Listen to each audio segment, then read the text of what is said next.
ஸ்ரீ குணரத்ன கோஷத்தில் 54வது ஸ்லோகம்.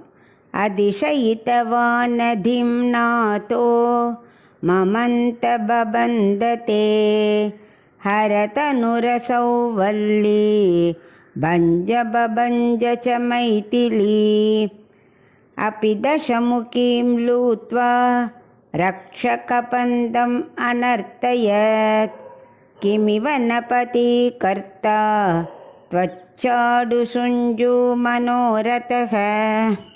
இப்போ இதுக்குள்ள அர்த்தத்தை பார்க்கலாம். தாயே சீதா பிராட்டியே ரங்கநாயகி, உன்னோட அன்பு நாயகனாகன ஸ்ரீ ரங்கநாதன் உன்னை அடையிறதுக்காகவும் உன்னை மகிழ்ச்சியாக வச்சுக்கிறதுக்காகவும் எதைத்தான் செய்யாமல் இருந்தார். உனக்கு இன்பம் கொடுக்கணுங்கிறதுக்காக நீ பிறந்த இடமான திருப்பார்கடலில் எப்பவும் சயனிச்சுருக்கார். உன்னை அடையணுங்கிறதுக்காக திருப்பார்கடலையே கடைஞ்சார். அந்த கடல் மேலே ராமனா வந்து அணை கட்டினார். ஒரு சிறிய கொடியை முறிக்கிற மாதிரி ஒப்பற்ற சிவதனுஷம் முறித்தார். 10 தலைகளுடைய ராவனோட தலைகளை அறுத்து தலையில்லாத அவன் உடல் நடனமாட செய்தார். இப்படி அவர் என்னதான் செய்யலை உனக்காக அப்படிங்கிறார்.